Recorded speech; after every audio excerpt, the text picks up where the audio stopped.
でもパンチ力はやっぱりね、世界レベルだと思うんでね、あとはもうスキルを磨いて挑戦していってほしいですね。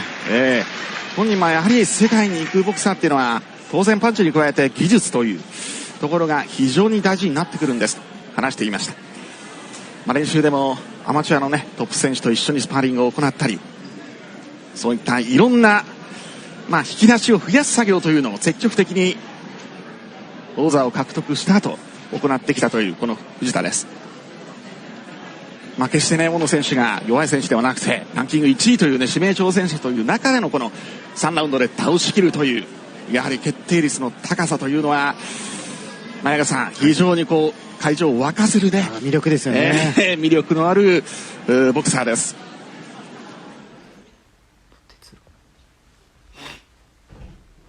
シック、おおOh, thank you. Yes. It's a Crawford style. Pound for pound number 1.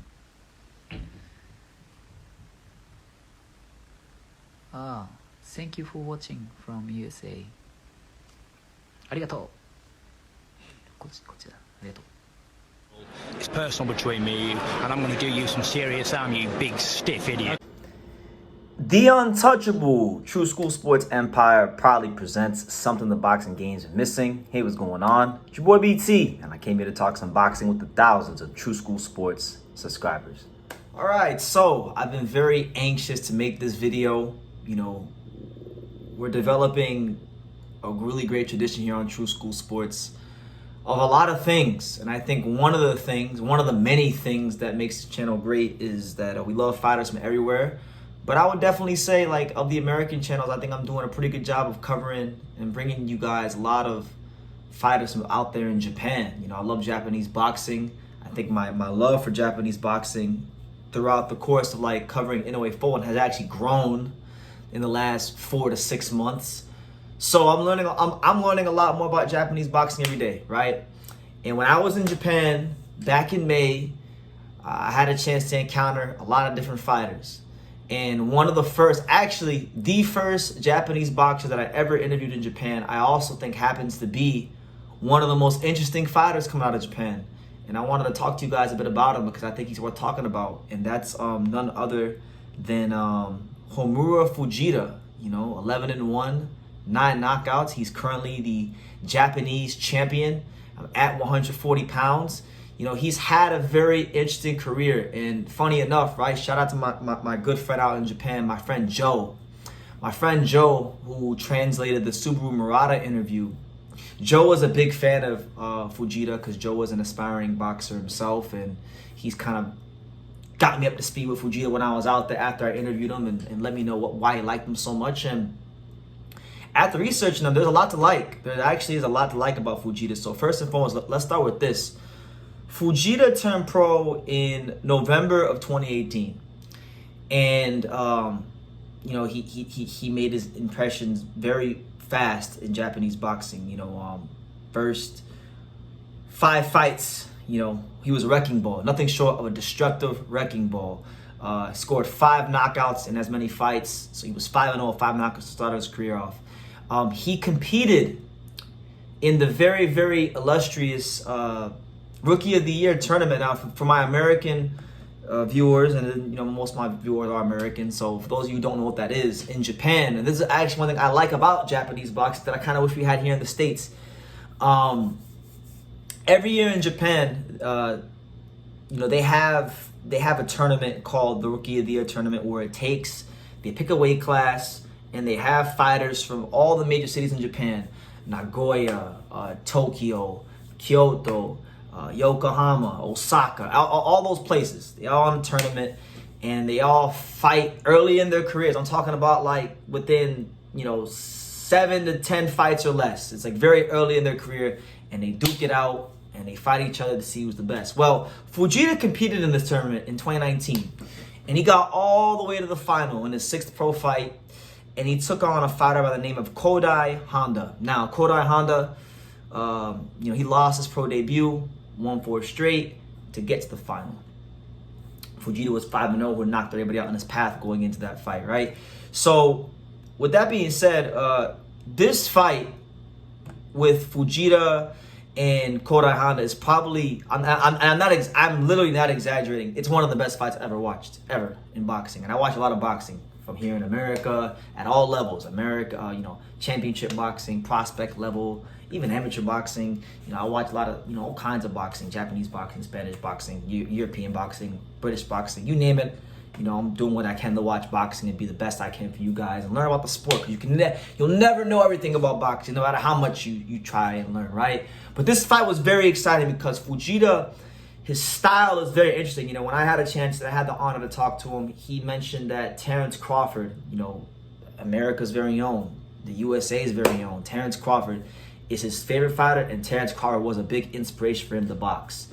And, Fujita, you can see, I'm not sitting here saying he's as good as Terence Crawford because he's not, but you can definitely see where the influence comes from because this guy switches his stances a lot. He's a switch hitter. And in this particular fight with Kodai Honda in the final of the 2019 Rookie of the Year tournament, he came out quick. He came out that first round. He dropped Honda, put him on his ass twice, knocked him down twice. It looked like it was going to be knockout number 6. The fight progresses. Honda kind of comes in his high guard and starts, marching forward. Honda scores a knockdown in the 3rd round with a left hook, puts him down.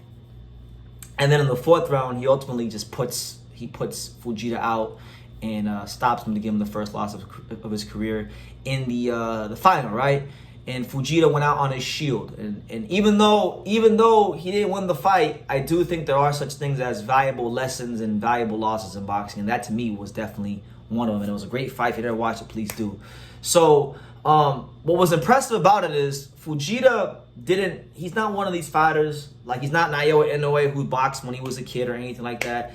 He picked up boxing later on in his life. From when I talked to him, he had expressed to me that he had spent some time in Australia, I think on an exchange program. That's why his English was very good. Like he spoke very well in English, and we were able to dialogue very well because of that. So he spent time in Australia, much like my friend Joe, and he didn't pick up boxing till later on in his life. So he's gone all in with boxing. He's training at Misako Boxing Gym. When I had a chance to talk to Mr. Misako, who runs the Misako Boxing Gym, he's very high on this kid. He thinks he's going to be a champion. Now, I like him. I think there's a lot to like about him. When he fought Kodai Honda in that illustrious fight, it was within 13. It was only 13 months after he turned pro. So when I think about Homura Fujita, I think of somebody who is growing at a fast rate, an exponential rate. He got all the way to the final, had a great fight, was on the verge of winning it within 13 months of turning pro, despite the fact that he didn't have a long amateur career. Mind you, right? He went to school. He's got a degree from, I think, Waseda University is the name of the school, and after that loss, he did a great job. Because I've been talking about this in some videos. I'm a very big fan of fighters who can rebuild themselves, and he's done a great job of that. He's said after that loss, he won 4 fights. He won 4 fights, and they weren't easy fights. He had a split decision victory over Isuki Tomioka. I think this is how you say his name. Close fight. I never watched it, but that's what it says on BoxRec. And then I haven't seen footage of this fight, but I've read about it. He had a fight with Kakai Yuba, in which, from what I've read, he was dropped a couple times early on in the fight, and then he came back in the 4th round to stop him. So this is a guy who, more than likely is boxing a lot of guys more experienced than them. He's being thrown in the deep end. He's in these tough tournaments, tough circumstances, and he's finding ways to win. And that's the mark of a really good fighter, a guy who can be put in tough situations and find a way to overcome. And he's done it many times in his career. So then you factor in less than 5 years after turning pro, in April of this past year, he won the Japanese title at 140. Okay, he won the Japanese title at 140, and he actually defended it about a day ago. I'm shooting this August 9th. On August 8th, he defended the belt with a devastating third-round knockout over Hayato Ono. So he's in a great place. And when you look at him right now, Fujita is the number 4th ranked 140 pounder in the world. He's Japanese champion with a title defense. He's the number 71 ranked fighter in all of 140. So I'm thinking, like, you know, within his next 3 to 4 fights, if he keeps winning and doing what he's doing, you're gonna start to see this guy's name mentioned with some people that we know about in the States. And I like him. I think, you know, from what I've seen of more recent fights, he's gotten more polished. Earlier fights, he'll get caught switching in between, you know, orthodox and southpaw. So sometimes he would have leaky defense, but he's been cleaning it up, and he's getting better. I think, you know, sometimes the best fighters are not always the guys that have the pristine or the deep amateur background. Sometimes it is the guys like Fujita who pick up boxing, maybe not when they're like a young kid, but, you know, they don't have that wear and tear from the amateurs, and they can grow and they can develop. So Misako Boxing Gym's produced some great fighters over the years, like Ryota Murata, and they've had numerous champions both regionally in Japan, and they know what they're doing over there. So Mr. Misako thinks he's going to be a champion. I don't know about all that. I don't know. But what I can say is he is one of the most entertaining fighters, not just in Japanese boxing, but I think in boxing overall. I mean, when I met him, he don't got the blonde bleach hair anymore, but he looks like a superhero. When I first met him, he had the bleach blonde hair and everything, and you know, he's a switch hitter. He's got punch power in both hands. He can be dropped, and he can drop you. So those kind of fighters always make for great fights. And the way I'm looking at it, you know, when you look at the title picture, you know, just in Japan at 140 and the fights that could be made, right? He's number 4 in Japan, and he's Japanese champion. Number 3 is Akihiro Kondo, the same Akihiro Kondo who fought Sergey Lipinets in a really good fight way back when in 2017 on the Wilder Stavern 2 undercard, and I was actually there for that fight. And he gave him a good fight. He's older now. He's 38, but you know, he's a guy that's I think would be a good experience for Fujita.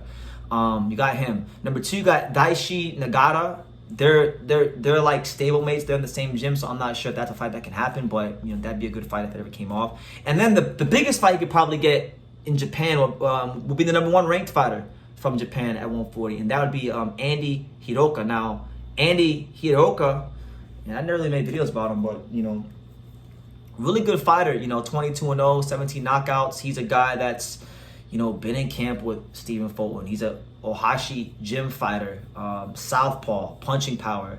He's 5'11". He's got good size for the weight class. He's someone that, you know, look, I'm not gonna put Fujita in none of these big fights right away, but what I can say about Fujita is that I'm not gonna lie, I kind of believe in the guy. I believe in him. I know he's and the reason I believe in him is because he's been put through the ringer. Like, he's not taking these like cupcake fights. He's getting a lot of valuable experience, and he's learning early in his career how to overcome. He's learning how to win, and that's something that I think, you know, is invaluable for a fighter. So, you know, is he ready for Andy Hiroka like right now? I don't think he is, but maybe I'm gonna say like in a year or 2 time, a year's 2 or more, we might be talking about him up there with them kind of guys. And I'm letting you guys know right now, you know, Homura Fujita needs more rounds. He's only boxed 38 rounds in the pro ranks, but I definitely think he's someone to look out for. I definitely think he's someone worth people's time and attention, because I think he's a very relatable guy. He's one of the most likable people I've ever met in boxing. Very nice, very kind, very personable, very hardworking, and just a very dangerous fighter too. You know, it ain't sweet with Homura Fujita. He will knock your lights out if you are not careful. I just think with him, he needs to probably get better and improve and do his best to clean up the defensive lapses he has when he's switching between orthodox and southpaw, because that's what got him hurt in the Kodai Honda fight. But that was 4 years ago. He's a better fighter now. He's ever improving, and I think he will. I don't know if he'll be world champion.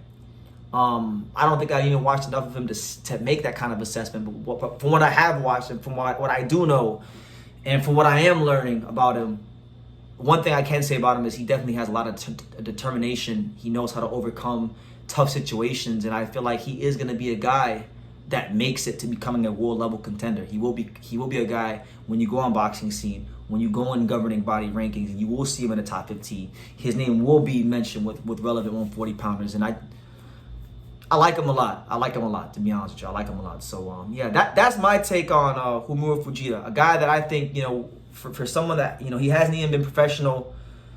It's August of 2023 now. He turned pro in November of 2018. So he hasn't even been professional for 5 years yet. And he didn't have an amateur background. He picked up boxing later on in his life. And he's already had a classic fight. He's become Japanese champion, made a defense.